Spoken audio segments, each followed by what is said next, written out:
Luckily for people with avoidant personality disorder, there is a strong chance that you can improve from it and live a better life after treatment. Here to talk about what long-term management looks like is Dr. Ramani. Dr. Ramani, you've led a lot of people through treatment for APD. What do you see their life like after they've gone through treatment?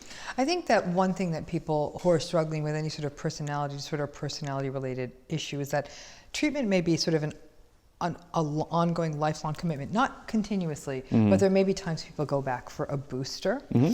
There can be setbacks. Let's say they do actually have a very negative social interaction or some issue that comes up in a relationship or a workplace. They may need to go back into treatment to get those skills shored up if they're not in treatment anymore. I think that it's almost like, it's like a muscle you have to keep exercising. That social interactions will probably feel somewhat effortful. There'll always be some sense of doubt, like, oh, you know, like this is not ever going to be fully comfortable for them.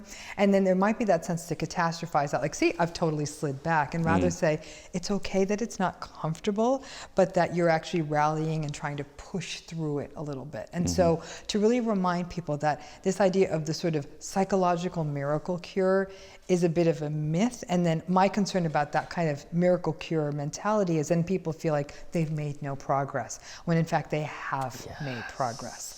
So I think it's being mindful of that and reminding people to, I have clients come back for boosters all the time. I won't see them for 2 or 3 months. They'll come back, and I almost view it as a calibration of sorts.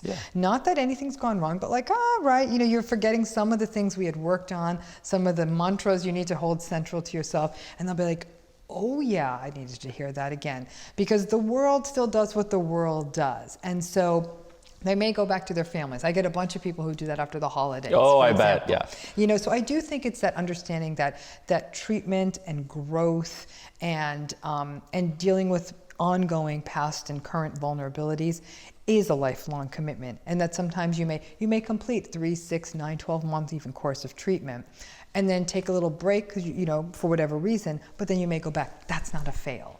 So I would say manage those expectations, do whatever things are helping you out. If there's a club you've joined that helps you socially, make sure you stay in that. Whatever other things you've developed, whether it's a group you're a part of, or exercise, or something that has been working for you, make sure you maintain that. A routine across the spectrum. I don't care what kind of mental health issue you're talking about. Routine is important. Sleep, healthy diet, some form of activity or exercise.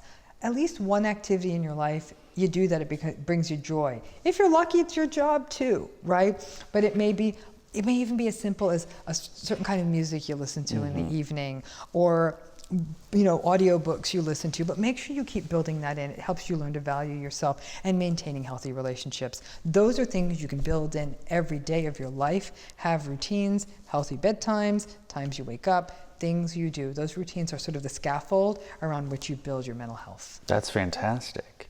I don't even have any other questions about the long-term management. Do you have anything else to add? No, I think, read, get information, use resources like MedCircle to get, you know, sometimes people, they may go through treatment for this and they may be done, and then they're like, let me go remind myself. And they might even watch a series like this to get that kind of reminder and say, oh yeah, or that might even say, maybe I do need to call the therapist I work with before and kind of get, like, again, a bit of a booster. So I think that the information is out there, but it's mental health is a process. It's not just a destination. That is true.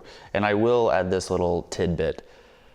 Nobody, or I don't think most people would feel bad about calling a personal fitness trainer for a tune-up, for a quick reminder, for a little check-in. So there shouldn't be any stigma with calling up your therapist. I'll be honest with you. People often will go to a physician every year or every other year for a physical. They'll go to their gynecologist for a annual checkup. Why not go to a mental health practitioner, get checked up, say, you know, this is what's been going on, and say, you know, you know what? These are some things you can try. A lot of it's pretty easy breezy stuff.